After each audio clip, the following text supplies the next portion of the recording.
ओम शांति। ओम शांति। आज की तारीख है 22 फरवरी 2024। साकार महावाक्य। बाबा कहते, मीठे बच्चे, इस शरीर से जीते जी मरने के लिए अभ्यास करो।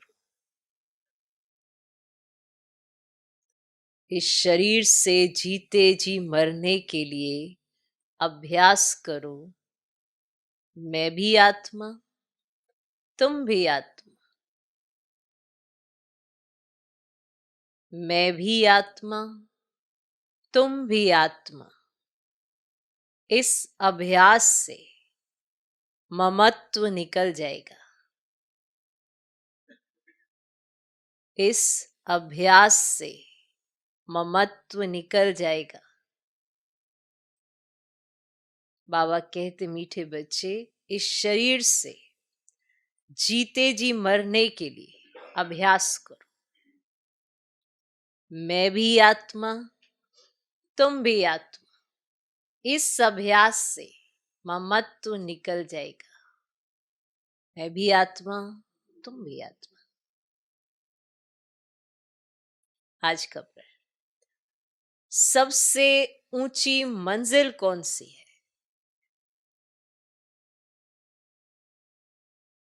उस मंजिल को प्राप्त करने वालों की निशानी क्या होगी?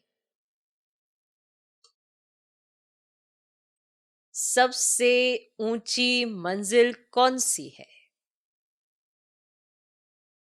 उस मंजिल को प्राप्त करने वालों की निशानी क्या होगी?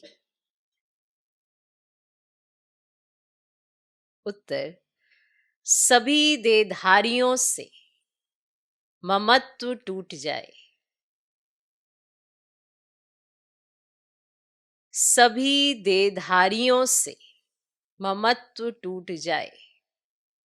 सदा भाई भाई की स्मृति रहे। सदा भाई भाई की स्मृति रहे। यही है ऊंची मंजिल।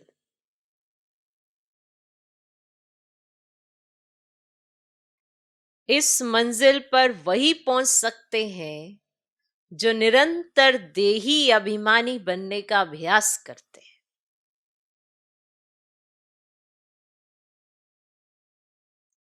इस मंजिल पर वही पहुंच सकते हैं जो निरंतर देही अभिमानी बनने का अभ्यास करते हैं।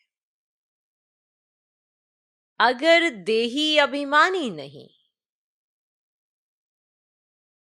तो कहीं ना कहीं फंसते रहेंगे।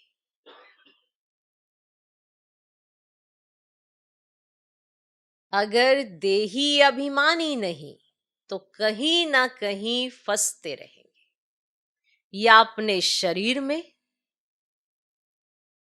या किसी ना किसी मित्र संबंधी के शरीर में, या अपने शरीर में। होता है ना, अपने शरीर को देखकर ही आकर्षित होते रहते। खुद में खुद पर ही एक अलग तरह का नशा। ये भी किसी को पता नहीं पड़ता। कहीं समझते हैं कि हम जो भी पहनते करते हो तो अपनी खुशी के लिए। ये आकर्षण अपने देह का है। देह तो पराई चीज है, तो पराई चीज पर आकर्षण हुआ ना। आप तो देह नहीं है, आप तो आत्मा है, और आपको आकर्षण अपनी ही देह का हो गया, तो फंस गए ना। तो कई बार ज्ञान की कमी होने के कारण ऐसा भी करते हैं। हम कुछ भी पहनते हैं, करते हैं, हम किसी को दिखाने के लिए थोड़ा करते हैं। हम अपने बाल बनाते हैं, हम अपने आप को सेट रखते हैं, किसी को दिखाने के लिए थोड़ा करते हैं। खुद को ऐसे देखना अच्छा लगता। खुद में खुद की फोटो खींचते रहे, खुद में खुद को ही देख देख खुश होते रहे, बड़ा ही अच्छा लगेगा। जंजाल है मिट्टी का, भूल जाते हैं ना कि ये देह मिट्टी है। फिर अपने आप को अच्छा दिखेंगे, फिर किसी ने अगर कह दिया आप बहुत अच्छे दिख रहे हो, फिर और अच्छा लगने लगेगा। अब मैंने दूसरों को दिखाने के लिए थोड़ा किया, मेरे को तो अपने आप में ही अच्छा लग रहा है। बहुत खतरनाक आकर्षण है। इससे भी आत्मा ऊपर नहीं उठ पाती। उसे पता भी नहीं पड़ता कि वो कब खुद में ही फंस गए। कभी आया विचार? इसी जैसे बनने संवरने का कईयों को बड़ा ही शौक होता है, बड़ा ही शौक होता है। जब ब्राह्मण भी बन जाते तब भी बड़ा शौक होता है। ब्राह्मण तो सिर्फ बाबा अपना हो गया चलो, लेकिन बाबा की शिक्षाएं अपनी नहीं हुई है, बाबा का ज्ञान अपना नहीं हुआ है कि देह से न्यारी आप आत्मा है, उसका श्रृंगार करो, आत्मा को दिव्य गुणों से सजाओ, तो शरीर की तरफ ध्यान देने की जरूरत भी नहीं पड़ेगी। हर चीज का बैलेंस अच्छा लगता है। बुद्धि नहीं जानी चाहिए, पर स्वच्छता का ध्यान रखना चाहिए। तो अगर देही अभिमानी नहीं हो तो कहीं ना कहीं फंसते रहेंगे, या तो अपने शरीर में या किसी ना किसी मित्र संबंधी के शरीर में। किसी की कोई आदत अच्छी लग गई, किसी कोई विशेषता अच्छी लग गई, किसी का ज्ञान सुनाना अच्छा लग गया, तो उसके पीछे पीछे। ये हुआ क्यों? क्योंकि देही अभिमानी अवस्था नहीं है, अपने को आत्मा नहीं समझते और सामने वाले को भी आत्मा नहीं समझते। कईयों ब्राह्मणों के तो आज तक ऐसे मित्र हैं, वंडर है कि वो आपको ब्राह्मण नहीं समझते, वो आपको अपनी तरह समझते हैं, इसीलिए वो भी हुआ करके चले जाते हैं। वरना आपकी शांति उनको शांत करे, लेकिन उनकी क्रांति आपको अशांत करके चल देती है, और आप भी हुआ करके निकल देते हो। ये सच्चाई है। कई ब्राह्मणों को यही नहीं पता कि हमारा जीवन दूसरों के लिए एग्जाम्पल होना चाहिए, तो उससे पहले मुझे ये पता होना चाहिए कि ब्राह्मण होते कैसे हैं। नहीं, ब्राह्मणों को रहना कैसे है, उठना बैठना कैसे है, क्या ड्रेस होनी चाहिए, सब कुछ ये तो देखने में आता है कि नहीं आता है। तो आप ब्राह्मण थोड़ा हो, आप नामधारी सिर्फ ब्राह्मण टैग लिया है कि मैं बाबा बाबा कर सकूं, बस। कि जब कोई मुसीबत पड़े तो बाबा का नाम लूं और बाबा काम कर दे मेरा। वरना भगवान का कहा मान कर मैं देवी देवता बन जाऊं या किसी की तमन्ना पूरी कर पाऊं, ऐसा काम धेनु नहीं बन पाओगे। बस आपको अपने लिए ही चाहिए होगा कि मेरे पर कोई मुसीबत नहीं आनी चाहिए, उसके लिए बाबा रखना है बस मुझे। तो ऐसे भी बहुत सारे ब्राह्मण मिलेंगे, ब्राह्मणों की भी कैटेगरी है। अब आपको देखना है आपको कौन सा ब्राह्मण बनना है। शिक्षाओं को धारण करके वैसा एग्जाम्पल बनना है जो बाबा कहते हैं, या सिर्फ दूसरों को ही देखना है तो फिर देखते चलो, कोई फर्क नहीं पड़ता, क्योंकि राजधानी स्थापन हो रही। हर बच्चा मिलेगा, ऐसा नहीं है कि हर कोई राजा रानी ही बनेगा। जिसको राजा रानी बनना होगा उसको श्रीमत बहुत इजी लगेगी, उसको भगवान का कहा इतना आसान लगेगा कि उसे लगेगा ही नहीं कि मैं कुछ कर रहा हूँ, क्योंकि उसे बाबा से प्यार बहुत है, इसीलिए उसको ये टाइटल जरूर मिलेगा, राजा रानी का। ओके। अगर देही अभिमानी नहीं हो तो कहीं ना कहीं फंसते रहेंगे, या अपने शरीर में या किसी ना किसी मित्र संबंधी के शरीर में। उन्हें कोई की बात अच्छी लगेगी या कोई का शरीर अच्छा लगेगा। अब किसी में फंसना है तो किसी की कोई बात तो अच्छी लगनी चाहिए ना, ऐसे तो सारे ही हैं। पर किसी में फंसने के लिए किसी की बात अच्छी लगनी बहुत जरूरी है, तो वो अच्छी लगेगी, या फिर किसी का शरीर अच्छा लगेगा। ऊंची मंजिल पर पहुंचने वाले जिस्म से प्यार कर नहीं सकते,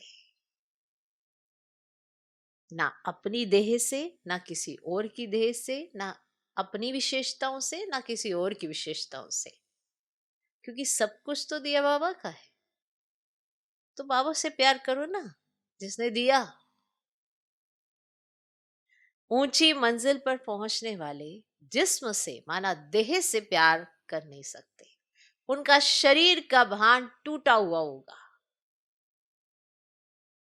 उनका शरीर का भान टूटा हुआ होगा।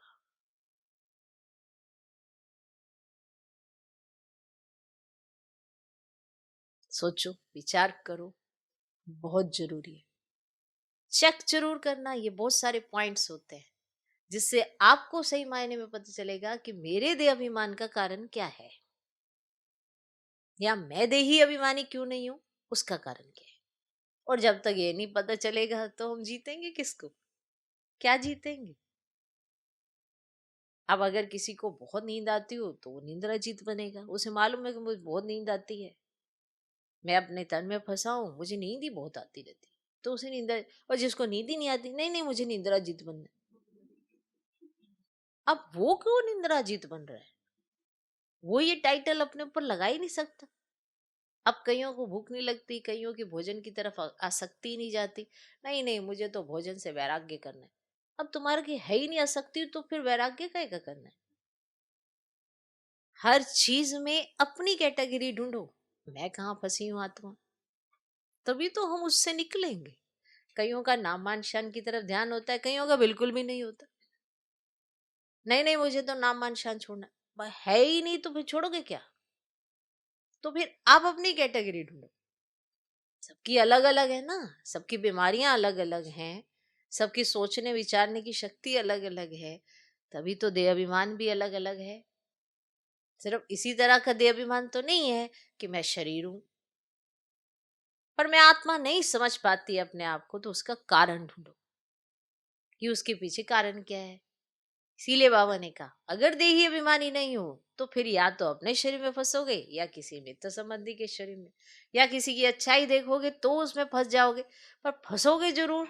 इसीलिए तुम देही अभिमानी। और जब ये प्रैक्टिस करोगे तो आपको ये कंट्रास्ट बड़ा अच्छे से समझ आएगा कि मैंने अपने को आत्मा समझा, तो उस चीज की फीलिंग आते ही मुझे बाबा से कितनी कशिश हुई, फिर आपको कोई नहीं नजर आएगा।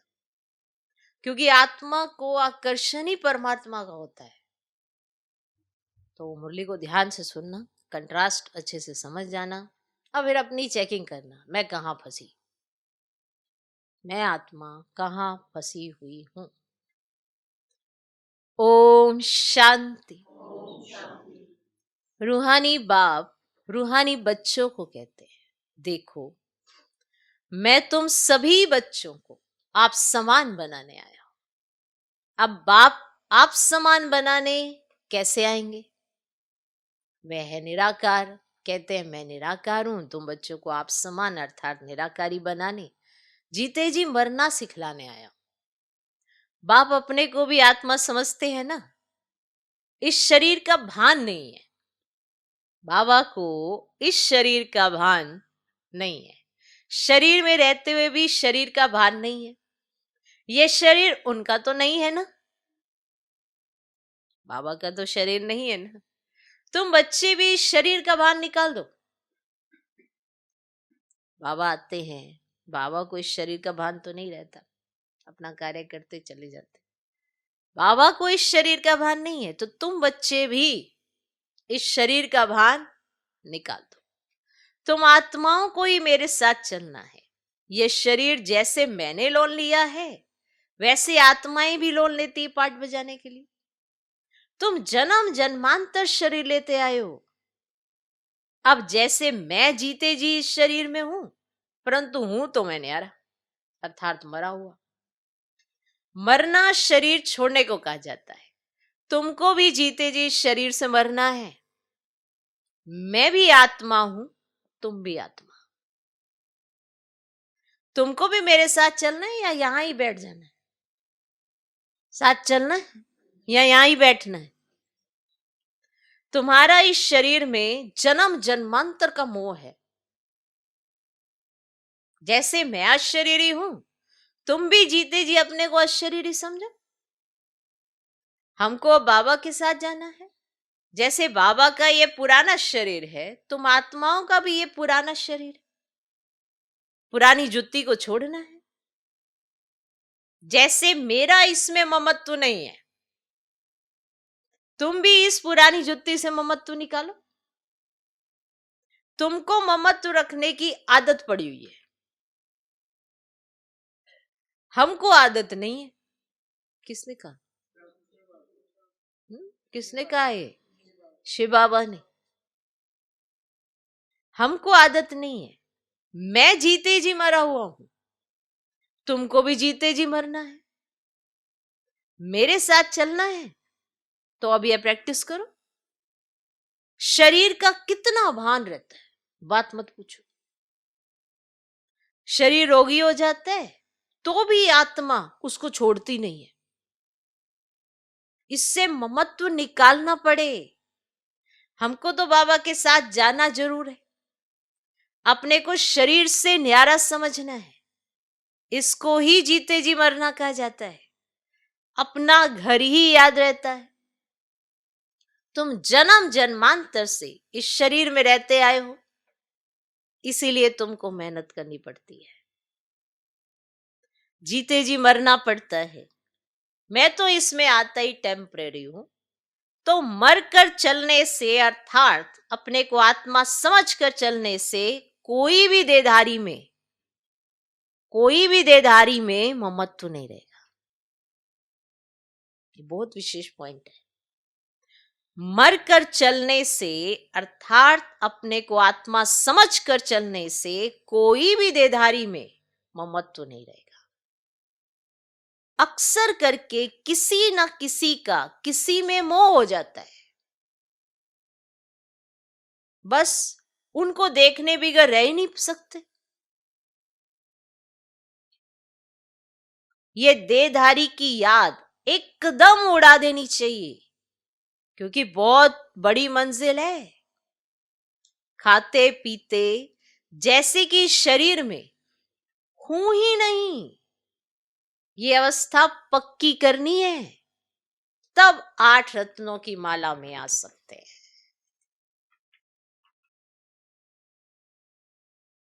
मेहनत बिगर थोड़े ही ऊंच पद मिल सकता है। जीते जी देखते हुए समझें कि मैं तो वहां का रहने वाला हूं। जैसे बाबा इसमें टेम्परेरी बैठा है, ऐसे अब हमको भी घर जाना है।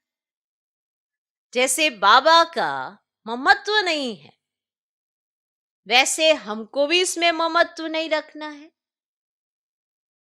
बाप को तो इस शरीर में बैठना पड़ता है तुम बच्चों को समझाने लिए। तुमको अब वापिस चलना है, इसीलिए कोई देधारी में ममत्व ना रहे। ये फलानी बहुत अच्छी है, मीठी है, आत्मा की बुद्धि जाती है ना। बाप कहते शरीर को नहीं, आत्मा को देखना है। शरीर को देखने से तुम फंस मरेंगे। बड़ी मंजिल है। तुम्हारा भी जन्म जन्मांतर का पुराना ममत्व है। बाबा का ममत्व नहीं है, तब तो तुम बच्चों को सिखलाने आया हूं। बाप खुद कहते मैं तो इस शरीर में नहीं फंसता हूं, तुम फंसे हुए हो, मैं तुमको छुड़ाने आया हूं। तुम्हारे 84 जन्म पूरे हुए, अब शरीर के भान से बाहर निकलो, शरीर से बाहर निकालो। देही अभिमानी होकर ना रहने से तुम कहीं ना कहीं फंसते रहेंगे। कोई की बात अच्छी लगेगी, कोई का शरीर अच्छा लगेगा, तो घर में भी उनकी याद आती रहेगी। जिस्म पर प्यार होगा तो हार खा लेंगे। ऐसे बहुत खराब हो जाते हैं,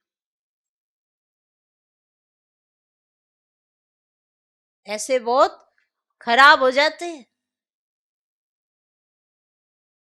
सुन रहे क्या क्या होता है। बाप कहते स्त्री पुरुष का संबंध छोड़ अपने को आत्मा समझो। ये भी आत्मा, हम भी आत्मा। आत्मा समझते समझते शरीर का भान निकलता जाएगा। बाप की याद से ही विकर्म भी विनाश होंगे। इस बात पर तुम अच्छी तरह से विचार सागर मंथन कर सकते हो। विचार सागर मंथन करने बिगर तुम उछल नहीं सकेंगे।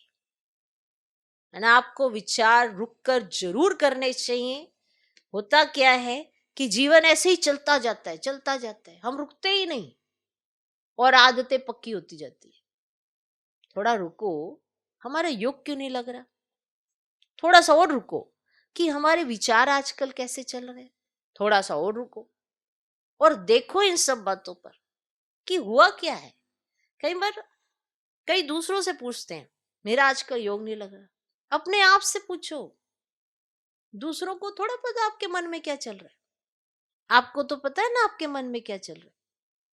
दूसरे तो मोटा मोटा बताएंगे, आप ये कर लो, आप ऐसे सोच लो, आप मुरली पर स्टडी कर लो, आप योग को बढ़ा लो। लेकिन करना तो फिर भी आप ही को है। सब आपको राय दे सकते हैं, समाधान दे सकते हैं, पर अप्लाई तो फिर भी आप ही को करना पड़ेगा ना। हर आत्मा को अपने आप में ही अप्लाई करना है। तो बाबा जो कह रहा है वही अप्लाई कर लो, एक दो से पूछने की जरूरत भी नहीं। सभी तो मनुष्य आत्माएं हैं। परमात्मा के महावाक्य आते हैं, परमात्मा मुरली वही एक साधन है सब ब्राह्मणों के पास। तो उसको पढ़ो अच्छे से और किसी से कुछ पूछने की जरूरत। बाबा ने कहा ना विचार सागर मंथन करो, तो किस बात का विचार करोगे? यही कि ऐसा क्यों हो रहा है। मुरली पढ़कर विचार करो, सोचो अपने आप में ऐसा क्यों हो रहा है। कुछ तो गड़बड़ चल रही है। कहाँ कहाँ मेरा व्यर्थ चल रहा है, कहाँ मैंने क्या किया है। अब कईयों का अमृत वेला नहीं होता, कईयों का नुमा शाम नहीं होता, तो कुछ तो अलवेलापन होगा ना, उस पे काम करो। उसको हम छोड़ देते हैं, पता नहीं हो नहीं रहा, बाबा मुझसे अब शायद प्यार नहीं करता, बाबा ने मेरा हाथ छोड़ दिया। बाबा ने कहाँ छोड़ा हाथ, रोज तो मुरली भेजते हैं। कोई भी मनुष्य आत्मा आपके पास रोज खत नहीं भेज सकती, कोई भी हो। सिर्फ एक परमात्मा ही है जो रोज का रोज खत भेजता है, रोज वरदान भेजता है। ये परमात्मा ही है। आज भी वो प्रोसेस जारी है। क्यों? क्योंकि बच्चे तो आते हैं और फिर फंस जाते हैं, कुछ ना कुछ होता है। बाबा की शिक्षाएं तो आज भी चल रही है। आज भी अगर सुनते हो माँ बाप के, अव्यक्त माँ बाप के सुनते हो, ऐसा लगता है अभी सुन रहे हो और अभी की सिचुएशन के लिए हमें उत्तर मिल रहा है। तो ऐसा बाबा का प्यार है। नहीं तो लगता है ये तो 84 में सुनाई गई है, अभी तो हमारी सिचुएशन वैसी है नहीं। लेकिन हर महावाक्य सुनते ऐसा ही क्यों लगता है कि मेरी सिचुएशन का हल है। क्यों है ऐसा? ये बाबा का प्यार है। तो देखो थोड़ा सा ध्यान से, अगर विचार सागर मंथन करना आ गया तो आपकी स्थिति में उछल आएगी। और अगर नहीं विचार करोगे, रुकोगे नहीं, थोड़ा सा संभलोगे नहीं, तो ऐसी आदत चलती रहेगी। देखो दिन और रात होते देर कहाँ लग रही है आज के समय में। दिन शुरू होता है, पहली रात आ जाती है। और बाकी सब चीजें इतनी मिली हुई हैं कि इंसान रुक के सोच भी नहीं पाता कि मैं क्या कर रहा हूँ। टाइम बीतते समय नहीं लग रहा है, लेकिन अपने लिए टाइम नहीं निकल रहा है, यानी विचार करने का। तो थोड़ा रुको और विचार करो कि मैं क्या कर रहा हूँ। विचार सागर मंथन करने बिगर तुम उछल नहीं सकेंगे। ये पक्का होना चाहिए कि हमको बाप के पास जाना है जरूर। मूल बात है याद की, 84 का चक्र पूरा हुआ, फिर शुरू होना है। इस पुरानी देह से ममत्व नहीं हटाया तो फंस पड़ेंगे, या तो अपने शरीर में या कोई मित्र संबंधी के शरीर में। कोई मित्र ऐसा मिल जाएगा या कोई संबंधी ऐसा मिल जाएगा उसके शरीर में। शरीर में माना उसकी कोई विशेषताओं में, कोई गुण में, या कोई भी कला को देखकर उस पर आकर्षित हो जाएगी। तुमको तो किससे भी दिल नहीं लगानी है। अपने को आत्मा समझ बाप को याद करना है। हम आत्मा भी निराकार, बाप भी निराकार। आधा कल्प तुम भक्ति मार्ग में बाप को याद करते आए हो ना। हे प्रभु कहने से शिवलिंग ही सामने आएगा। कोई देहधारी को हे प्रभु कह ही ना सके। सभी शिव के मंदिर में जाते हैं, उनको ही परमात्मा समझ पूछते हैं। ऊंचे से ऊंचा भगवान एक ही है, ऊंचे से ऊंचा अर्थात परम धाम में रहने वाला। भक्ति भी पहले अव्यभिचारी होती है एक की। फिर व्यभिचारी बन जाती है मन अनेकों की। तो बाप बार बार बच्चों को समझाते हैं कि तुमको ऊंच पद पाना है तो ये प्रैक्टिस करो, देह का भान छोड़ो। सन्यासी भी विकारों को छोड़ते हैं ना। आगे तो सतो प्रधान थे, अभी तो वे भी तमो प्रधान बन पड़े हैं। सतो प्रधान आत्मा कशिश करती है, अपवित्र आत्माओं को खींचती है, क्योंकि आत्मा पवित्र है। भल पुनर्जन्म में आते हैं तो भी पवित्र होने के कारण खींचते हैं। कितने उन्हों के फॉलोअर्स बनते हैं। जितनी पवित्रता की जास्ती ताकत, उतने ज्यादा फॉलोअर्स। ये बात तो है ही एवर प्योर, और है भी गुप्त। डबल है ना, ताकत सारी उनकी है, इनकी नहीं। शुरू में भी तुमको उसने कशिश की। देखो ब्रह्मा बाबा कहते शुरू में भी जब कशिश हुई तो उसने की, उसकी कशिश थी, इस ब्रह्मा ने नहीं, क्योंकि वह तो एवर प्योर है। तुम कोई इनके पिछाड़ी नहीं भागे। ये कहते मैं तो सबसे जास्ती पूरे 84 जन्म प्रवृत्ति मार्ग में रहा, सबसे जास्ती पूरे 84 जन्म प्रवृत्ति मार्ग में मैं रहा।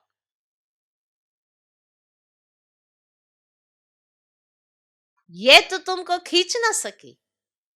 बाप कहते मैंने तुमको खींचा। भल सन्यासी पवित्र रहते हैं, परंतु मेरे जैसा पवित्र तो कोई भी होगा नहीं। वह तो सब भक्ति मार्ग के शास्त्र आदि सुनाते, मैं आकर तुमको सब वेदों शास्त्रों का सार सुनाता। चित्र में भी दिखाया है, विष्णु की नाभि से ब्रह्मा निकला, फिर ब्रह्मा के हाथ में शास्त्र दिखाए हैं। अब विष्णु तो ब्रह्मा द्वारा शास्त्रों का सार सुनाते नहीं है, वो तो विष्णु को भी भगवान समझ लेते हैं। बाप समझाते हैं मैं इन ब्रह्मा द्वारा सुनाता हूं, मैं विष्णु द्वारा थोड़े ही समझाता हूं। कहां ब्रह्मा कहां विष्णु, ब्रह्मा सो विष्णु बनते हैं, फिर 84 जन्म के बाद ये संगम होगा। ये तो नई बातें हैं ना, कितनी वंडरफुल बातें हैं समझाने की। अब तो बाप कहते बच्चे जीते जी मरना है। तुम शरीर में जीते हो ना, समझते हो ना हम आत्मा है, हम बाबा के साथ चले जाएंगे। ये शरीर आदि कुछ भी ले नहीं जाना है, ये शरीर थोड़ा साथ में जाएगा। अब बाबा आया है, कुछ तो नई दुनिया में ट्रांसफर कर दे। मनुष्य दान पुण्य आदि करते दूसरे जन्म में पाने के लिए, तुमको भी नई दुनिया में मिलना है। ये भी करेंगे वही जिन्होंने कल पहले किया होगा, कम जास्ती कुछ भी होगा नहीं। तुम साक्षी होकर देखते रहेंगे, कुछ कहने की भी दरकार नहीं रहती। फिर भी बाप समझाते जो कुछ करते हैं उसका भी अहंकार नहीं आना चाहिए। हम आत्मा ये शरीर छोड़कर जाएंगे, इसलिए बाबा ने कहा अगर कुछ भी करते हो ना तो अहंकार नहीं आना चाहिए, क्योंकि आत्मा ने तो ये शरीर छोड़कर जाना है। वहां नई दुनिया में जाकर नया शरीर लेंगे। गाया भी जाता है, राम गयो रावण गयो, माना शरीर हर एक ने छोड़ना है, ये बात याद रखना। इसलिए गायन है, राम गयो रावण गयो। रावण का परिवार कितना बड़ा है, तुम तो मुट्ठी भरो। ये सारा रावण संप्रदाय है, तुम्हारा राम संप्रदाय कितना थोड़ा होगा, 9 लाख। तुम धरती के सितारे हो ना, माँ बाप और तुम बच्चे। तो बाप बार बार बच्चों को समझाते हैं कि मर्जीवा बनने की कोशिश करो। बाबा बार बार समझाते मर्जीवा बनने की कोशिश करो। अगर किसको देखकर बुद्धि में आता है ये बहुत अच्छी है, बहुत मीठा समझाती है, यह भी माया का वार होता है। माया ललचा देती है, उनकी तकदीर में नहीं है तो माया सामने आ जाती है। कितना भी समझाओ तो गुस्सा लगेगा। हाँ, तो किसको भी समझाओ ना तो गुस्सा लगेगा। यह नहीं समझते कि यह अभिमान ही काम करा रहा है। अगर ज्यादा समझाते हैं तो टूट पड़ते हैं। इसीलिए प्यार से चलाना पड़ता है। किससे दिल लग जाता है तो बात मत पूछो, पागल हो जाते हैं उनके पिछड़ी। फिर बड़े कुछ भी कहेंगे, अरे ये क्या कर रहे हो, ना ना आपको नहीं पता, आपको नहीं पता, पागल हो जाते हैं उनके पिछड़ी। माया एकदम बेसमझ बना देती है। इसीलिए बाप कहते हैं कभी कोई के नाम रूप में नहीं फंसना। मैं आत्मा हूं और एक बाप जो विदेही है उनसे ही प्यार रखना है। यही मेहनत है। कोई भी देह में ममत्व ना हो। ऐसे नहीं घर में बैठे भी वे ज्ञान देने वाली याद आती रहे, बड़ी मिठी है, बहुत अच्छा समझाती है। अरे मीठा तो ज्ञान है। जो भी ज्ञान दे रहा है वो अपना थोड़ा ज्ञान दे रहा है, वो तो शिव बाबा का ज्ञान दे रहा है। तो मीठा क्या है? ज्ञान। मीठा तो ज्ञान है। मीठी आत्मा है, शरीर थोड़े मीठा है। बात करने वाली भी आत्मा है। कभी भी शरीर पर आशिक नहीं होना है। आजकल तो भक्ति मार्ग बहुत है। आनंदमयी माँ है ना, आनंदमयी माँ वो भी माँ माँ करते याद करते रहते। अच्छा बाप कहाँ है?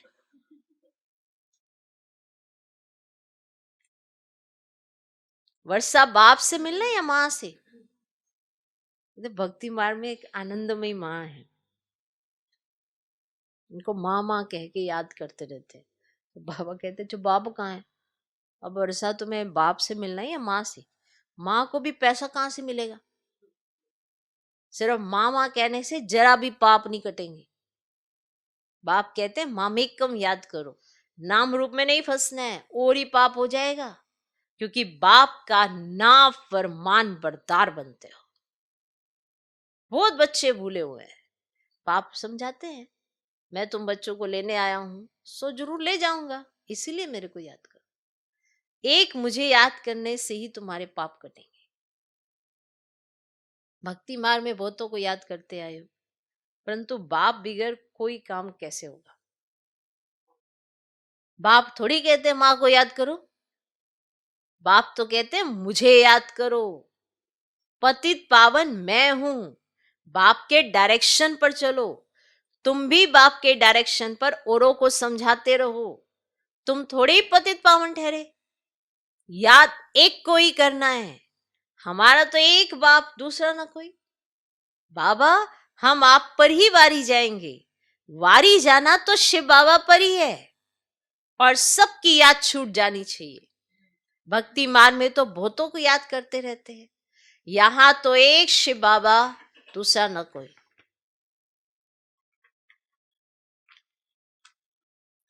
फिर भी कोई अपनी चलाते हैं तो क्या गति सदगति होगी।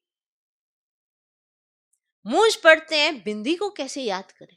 अरे तुमको अपनी आत्मा याद है ना कि मैं आत्मा हूं, वह भी बिंदी रूपी है।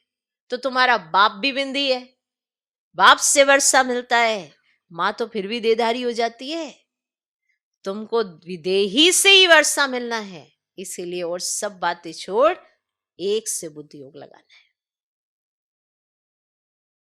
अच्छा, मीठे मीठे सिकिलधे बच्चों प्रति माता पिता बाप दादा का याद प्यार और गुड मॉर्निंग। रूहानी बाप की रूहानी बच्चों को नमस्ते। हम रूहानी बच्चों की भी रूहानी बाप को नमस्ते नमस्ते नमस्ते। Good morning good morning good morning. धारणा के लिए मुख्य सर पहला पॉइंट, शरीर का भान खत्म करने के लिए चलते फिरते अभ्यास करना है। शरीर का भान खत्म करने के लिए चलते फिरते अभ्यास करना है। जैसे कि शरीर से मरे हुए न्यारे हैं, शरीर में है ही नहीं, बिगर शरीर आत्मा को देखो। शरीर का भान खत्म करने के लिए चलते फिरते अभ्यास करना है। जैसे कि शरीर से मरे हुए हैं, न्यारे हैं, शरीर में है ही नहीं, बिगर शरीर आत्मा को देखो।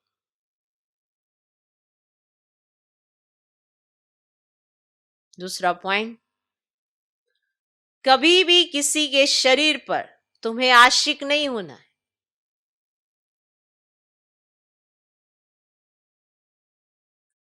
कभी भी किसी के शरीर पर तुम्हें आशिक नहीं होना है। एक विदेही बाप से ही प्यार रखना है। एक विदेही बाप से ही प्यार रखना है। एक से ही बुद्धि योग लगाना है। आज का वरदान, सेवा और स्व पुरुषार्थ के बैलेंस द्वारा ब्लेसिंग प्राप्त करने वाले कर्म योगी भव। सेवा और स्व पुरुषार्थ के बैलेंस द्वारा ब्लेसिंग प्राप्त करने वाले कर्म योगी भव। कर्म योगी अर्थात कर्म के समय भी योग का बैलेंस हो। सेवा अर्थात कर्म और स्व पुरुषार्थ अर्थात योग युक्त। इन दोनों का बैलेंस रखने के लिए एक ही शब्द याद रखो कि बाप करावनहार है और मैं आत्मा करनहार हूं। बाप करावनहार है और मैं आत्मा करनहार हूं। यह एक शब्द बैलेंस बहुत सहज बनाएगा और सर्व की ब्लेसिंग मिलेगी। जब करनहार के बजाय अपने को करावनहार समझ लेते हो तो बैलेंस नहीं रहता और माया अपना चांस ले लेती है।